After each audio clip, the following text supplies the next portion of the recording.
Morning Indonesia.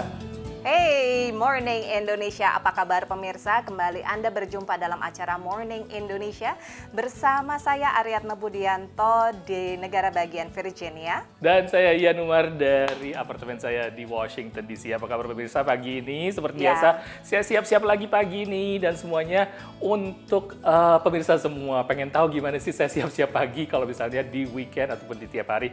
Biasanya saya nyiapin makan pagi gitu loh. Makan pagi, penting banget ya. Sarapan. Kalau saya yang jelas ada kopi, nggak apa-apa. Saya nggak makan beberapa jam, nggak apa-apa. Saya tetap juga tahan. ada kopi. Kita sama-sama pecinta kopi. Pemirsa, ada banyak yang bisa kita update di minggu ini. Contohnya kita tahu bahwa di Amerika dilanda banyak unjuk rasa ya, Ana ya? Betul, iya. Dan unjuk rasa ini berlangsung di sekitar 140-an kota di 50 negara bagian di Amerika Serikat. Gelombang unjuk rasa ini dinyatakan sebagai gelombang unjuk rasa yang terbesar dalam 50 tahun terakhir setelah kematian Martin Luther King Jr. yang juga menimbulkan unjuk rasa di berbagai penjuru wilayah Amerika Serikat. Dan pada masing-masing unjuk rasa di setiap kota diikuti oleh ribuan warga. Dan juga di Amerika ada sebuah sejarah baru terjadi lagi setelah hampir lebih dari 9 tahun atau 10 tahun. Akhirnya Amerika mengirim astronotnya lagi ke antariksa, yaitu bersama NASA dan juga SpaceX. 2 astronot Amerika sekarang ada di antariksa, ada di orbit. Itu sejarah baru. Ada di ISS ya, International Space Station. Memang ini prestasi yang cukup kita banggakan ya. Untuk pertama kalinya setelah tahun 2011, Amerika kembali mengorbitkan 2 astronot dari tanah Amerika Serikat. Seperti kita ketahui bahwa Amerika Serikat merupakan negara dengan kasus positif virus corona tertinggi di dunia, yaitu lebih dari 1,8 juta orang terpapar oleh virus ini dan menimbulkan kematian pada lebih dari 107.000 orang di sini. Tapi ada yang sangat menarik di Amerika karena kita beradaptasi, mulai melakukan yang new normal. Di Indonesia juga melakukan new normal. Salah satunya kita bisa pergi ke bioskop tanda kutip loh di sini. Bioskopnya adalah bioskop drive-in. Kembali lagi ke tahun 1950-an. Iya, ini kita waktu zaman film. anak-anak. Ya, nonton film dari mobil. Gimana ceritanya? Kita lihat liputan berikut.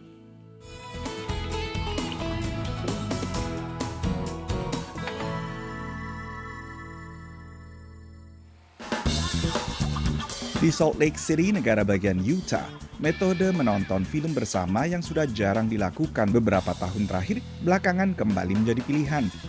Termasuk bagi pasangan muda ini, mereka menonton film lama. Yeah, it was fun. She's never seen it before. I wouldn't have thought about it. I didn't even know this existed over here. Ini adalah pertama kalinya keduanya datang ke bioskop drive-in alias bioskop kendara. Like during this pandemic, maybe a lot of people are coming out to do something. Yeah, I actually prefer it over regular movie. Yeah, way better. Bioskop kendara termasuk usaha yang pertama dibolehkan kembali beroperasi di sejumlah negara bagian yang membuka kembali sebagian kegiatan usaha non-esensial.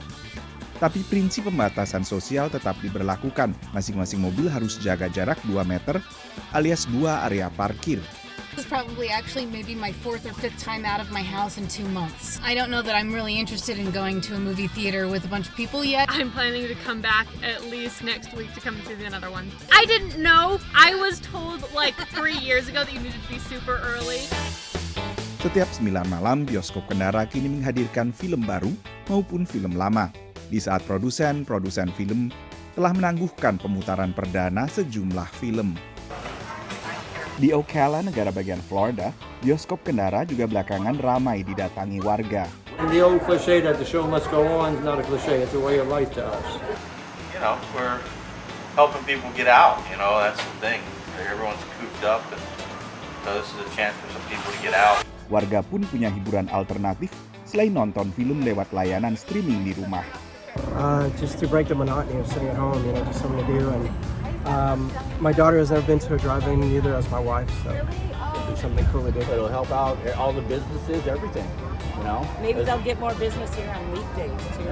That's what they need. But they need social distancing, full-on mask and gloves 24/7. Sementara di negara bagian Wisconsin, sebuah bioskop drive-in menyediakan diri sebagai tempat wisuda layanan tanpa turun alias drive-thru bagi siswa sekolah menengah setempat. They've worked really hard. That's 12 years of education to go into that. And I think having that moment, even though it's not the typical graduation ceremony, is still rewarding. Maybe this will help them out. Maybe that'll be a good thing for them. Something they'll remember the night they graduated from the drive-in theater. Sementara di negara lain seperti Jerman, sejumlah konser dan disko kini bisa dinikmati lewat metode drive-in. Diperkirakan saat ini masih ada sekitar 330 bioskop drive-in di seluruh Amerika. Ini penurunan tajam dibandingkan masa jaya bioskop kendara pada tahun 1950-an. Saat itu diperkirakan ada sekitar 4.000 bioskop serupa di seluruh Amerika Serikat. Dari Washington DC, saya Nova Purwadi dan tim VOA.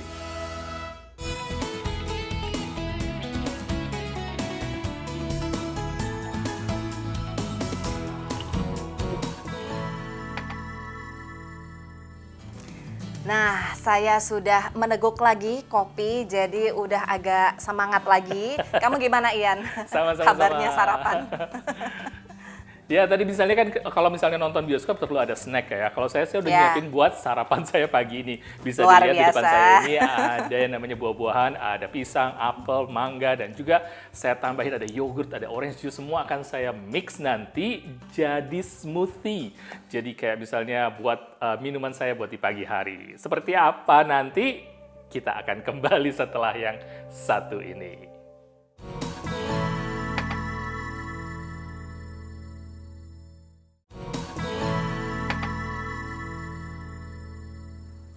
Kembali lagi di Morning Indonesia, pemirsa dari VOA Indonesia. Saya di negara bagian Virginia dan Ian di Washington DC. Dan kita sekarang ngomong-ngomong mengenai new normal, Ian. Ini adalah kenormalan baru, segala sesuatunya mungkin agak berubah sedikit, lain daripada seperti biasanya sebelum ada pandemi. Kita bisa lihat di berbagai toko atau restoran yang buka sekarang, mereka boleh buka, mulai dibuka kembali, tapi hanya bisa beroperasi kira-kira atau menerima kira-kira 25 hingga 50% dari pelanggan.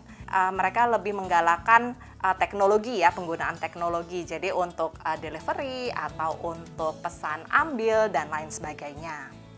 Ada banyak robot yang sudah dilakukan untuk membantu jalannya tugas dari beberapa apa yang biasa dilakukan misalnya di toko retail ataupun juga di hotel. Nah, itu mungkin karena COVID-19 ini semakin digalakan.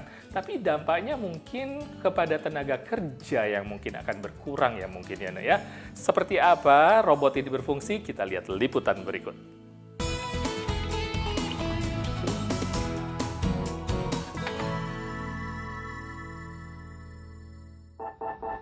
Ini Tally, robot swakemudi yang dibuat perusahaan rintisan asal California, Simbi Robotics.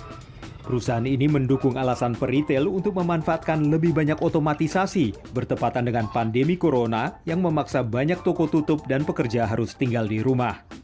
Tally is a fully autonomous mobile robot that's designed to really help retailers better take inventory within retail stores. Perusahaan robotika ini menyewakan robot pemindai raknya ke supermarket, toko obat, dan pengecer lainnya di seluruh dunia. It creates an opportunity where there is actually more social distancing in the environment because these tasks are being performed by a robot and not a person. Perusahaan lain, Brain Corp, membuat pembersih lantai yang bisa bergerak sendiri dan bekerja saat toko buka tanpa menabrak pengunjung. Ini bisa sangat membantu petugas kebersihan, menurut Phil Duffy, Wakil Presiden Brain Corp. While we're taking the dull and monotonous task of cleaning the floor, which might take 2.5, 3 hours, 4 hours in different locations, that's time saved that the janitors and the operators and the staff can now spend providing the vital and critical services to keep everything else clean. Menurut Phil, tujuannya adalah untuk membantu peritel dan bukan menghapus pekerjaan. We're an advanced tool that allows them to perform at a higher productive level and really enables them to focus on the higher value tasks that robots aren't good at. Great! This game is one of my favorite. First, stand in front of me. Tapi robot memiliki kelemahan, menurut Michael Cui, analis di McKinsey Global Institute. They typically won't call in sick, but sometimes they do break. So there's some real benefits to automation, and those many of them are economic. Para ekonom dan serikat pekerja khawatir otomatisasi dapat menggantikan lebih banyak pekerja lagi pada saat tingkat pengangguran di Amerika Serikat melonjak tajam dan beberapa jaringan retail besar seperti J.Crew dan Neiman Marcus mengajukan permohonan pilot menyusul perintah tinggal di rumah yang mengakibatkan toko-toko tutup dan belanja konsumen menurun. Dari Arlington, Virginia, saya Helmi Yohanes dan tim VOA.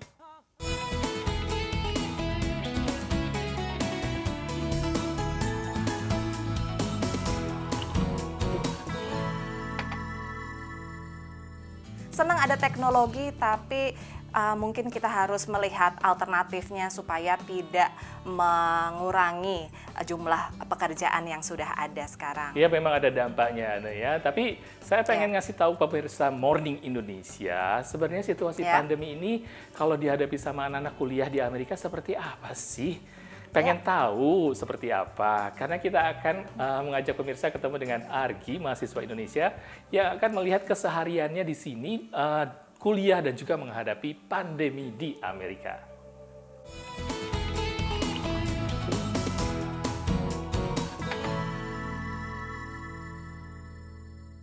Hello everyone, welcome back to my channel. My name is Patricia RG, and today I'm going to take you guys on a quick walk around Upper Manhattan to kind of give you guys a glimpse on what the situation is really like here. I have a few packages to pick up and a few groceries to buy, so let's go!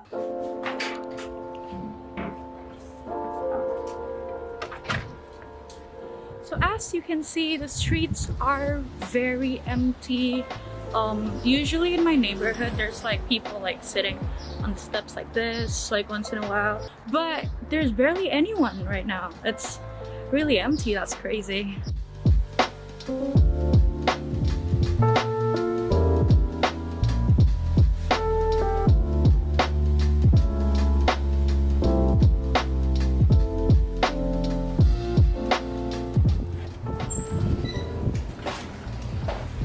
Picking up packages. I'm picking up packages. What do you think?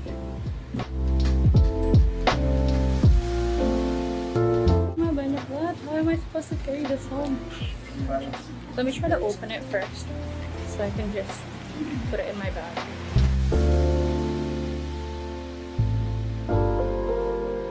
So I'm just gonna go to the grocery store in front of my house.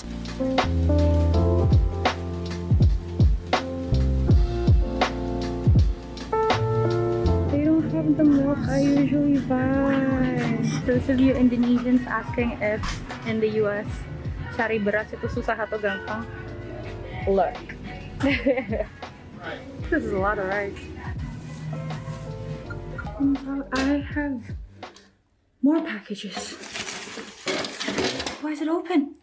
Yo, okay, so I came home to another package, but someone opened it. Yo, I don't even know what to say right now.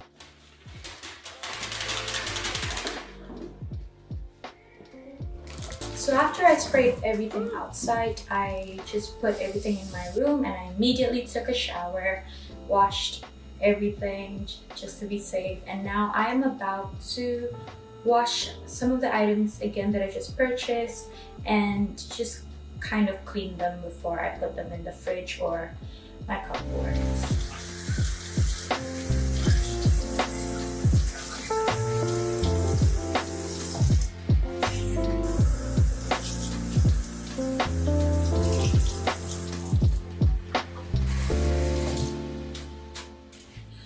So I am pretty much done with everything. I rinsed everything, stored them in the fridge and the shelves. And yeah, so I guess that's it for today. Thank you guys so much for watching.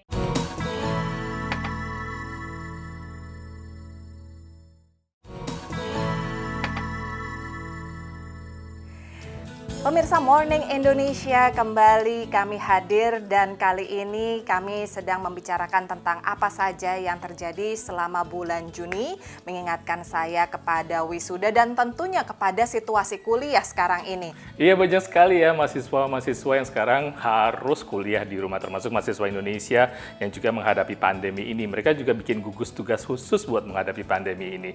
Tapi kayaknya mahasiswa nggak disibukkan dengan masalah kuliah aja. Mereka merasa kalau udah kuliah di rumah, kayaknya ini kelas-kelas nggak dipakai kayaknya, begitu protes mereka. Lagi pula sebagai anak-anak yang mengambil jurusan atau para mahasiswa yang mengambil jurusan ilmu yang hands-on gitu ya, misalnya kedokteran atau hal-hal yang berhubungan dengan praktek di laboratorium dan lain sebagainya, mereka tidak punya lagi akses untuk ke situ. Ya, benar sekali Anda. Dan untuk mengetahui update-nya sedikit mengenai situasi anak-anak kuliah sekarang ini, kita sudah ada reporter VOA Valdia Baraputri. Halo Valdia.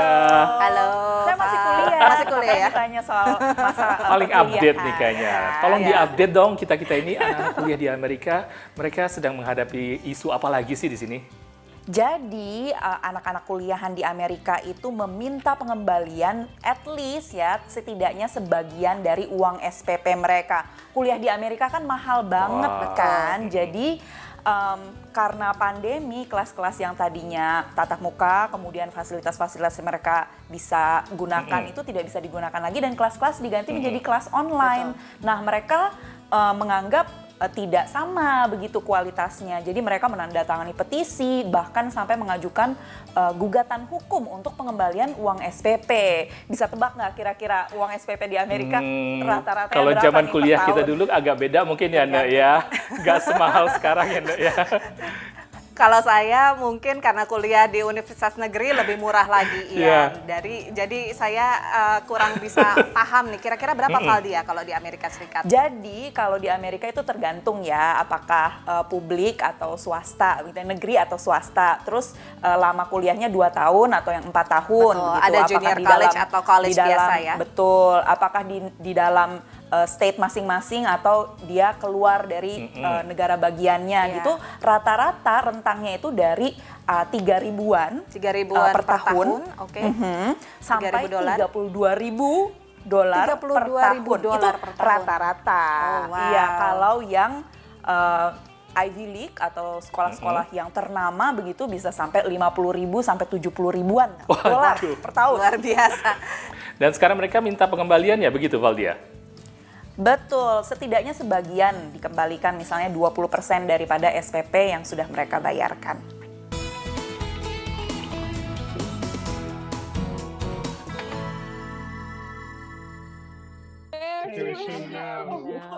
Ini adalah pertemuan virtual organisasi mahasiswa bernama U Chicago for Fair Tuition, sebuah kelompok yang menuntut pengembalian separuh dari biaya pendidikan untuk semester musim semi karena menurut mereka kelas online tidak sama kualitasnya dengan kelas biasa. I'm a visual arts major and I don't have access to my studio or any of the art resources anymore. My senior thesis show was canceled. Lebih dari 2.000 mahasiswa telah menandatangani petisi pada awal Mei. Sebagian bahkan menolak membayar SPP sampai pihak universitas mendengar keluhan mereka. Menurut para mahasiswa, University of Chicago, salah satu universitas terkaya di Amerika Serikat, sanggup mengembalikan SPP mereka. Total, that would cost the university less than $85 million, which might sound like a lot, but that's actually a tiny fraction of their endowment, which is over $8 billion. Di berbagai penjuru AS, mahasiswa dari berbagai universitas menandatangani petisi, bahkan mengajukan gugatan hukum secara berkelompok. Namun pakar menyatakan kemungkinan mereka menang sangat kecil. Di samping itu, tidak semua universitas memiliki dana abadi yang dapat menopang dan menjamin keberlangsungan institusi. Most institutions live hand to mouth. They are very tuition driven. There simply doesn't exist a giant kitty, a giant piggy bank that they can say, oh, here's 20% of your tuition back. Harvard might be able to do that if they do some super drawdown from their endowment. But most institutions are not well endowed. They live year to year based on the tuition revenues that they get from their students. Bahkan menurutnya, biaya operasi universitas meningkat saat masa karantina. The institutions have had to buy technology upgrades. They've had to reorient their teaching, their advising, their counseling, and all of these other activities into a remote setting. The buildings are still being paid for. The equipment that our buildings are stuffed with are still being paid for. We haven't mothballed the campuses. Tantangan lainnya adalah bagaimana mengukur perbedaan kualitas pendidikan kelas online dan kelas langsung. And if a college didn't previously offer online education, you don't have whatever the tuition was that they charged. And most of the colleges that charge, that have online education, in addition to face-to-face education, charge the exact same amount. So, except for classes that are outright canceled, I think it's very hard for these lawsuits to succeed. Tetapi pengacara-pengacara para mahasiswa tidak setuju. Mahasiswa tidak memiliki akses ke laboratorium, perpustakaan, dan fasilitas lainnya yang telah mereka bayar. It's a contract issue. You were promised a certain type of education, and the university has breached that promise by not providing it. We're not faulting the university, but they just can't provide what they were contractually obligated to provide. Para mahasiswa juga menuntut pengembalian uang akomodasi, uang makan, dan transportasi publik. Menurut pengacara, tuntutan hukum ini butuh waktu untuk sampai ke pengadilan. Tapi para mahasiswa berharap kedua belah pihak mencapai kesepakatan sebelum persidangan. Dari Washington DC, Valdia Baraputri dan tim VOA. Ya Ian, itu tadi. Jadi lumayan ini juga ya, pelik juga ya. Bisa dimengerti bahwa mereka lalu menuntut pengembalian SPP karena jumlahnya memang luar biasa besar itu. Uang segitu lumayan tidak kan main-main. itu. Betul. Iya. Speaking about menghemat, saya biasanya menghemat bikin breakfast atau sarapan pagi di rumah sendiri. Nah, seperti saya janji tadi nih ya, ini udah ada pisang. Pisang akan saya masukin ke sini. Wow. Ada yang namanya apel, saya masukin ke sini. Dan juga ada mangga saya masukin di sini juga. Dan aduh, kayaknya ada yang namanya seledri loh, batang seledri biar ada seratnya. Biar ada dan untuk seratnya. liquidnya ada orange juice saya masukin sini dan juga yogurt. Yogurt itu ini penting banget buat saya nih, yogurt pagi-pagi. Tinggal masukin, gampang tinggal cemplungin semuanya. Nah, ini juga harus ada sedikit madu. 2 sendok aja cukup. Dan yang penting kan punya alat nih, alat bikinnya. Blender juga bisa dipakai, tapi saya biasanya pakai alat ini dan sangat cepat untuk membuatnya buat saya. Coba. Praktis dan sangat cepat. Maaf, berisik. Sudah jadi, tinggal kita tuang ke dalam gelas ini. Aduh, dan ini jadi minuman. Rasanya gimana ya? Saya coba dulu. Coba. Seperti biasa. Enak. Nah, semoga tadi semua liputan yang kami bawakan untuk Anda bisa menjadi inspirasi dan menambah semangat di pagi ini ya Ian ya. Benar sekali. Buat pemirsa Morning Indonesia tetap semangat walaupun kita menghadapi yang namanya pandemi ini dan mudah-mudahan hari ke depan akan semakin cerah. Saya Ian Umar dari apartemen saya di Washington DC. Dan saya Aryatna Budianto dari Fairfax County, negara bagian Virginia, undur diri. Sampai ketemu lagi minggu depan. Bye.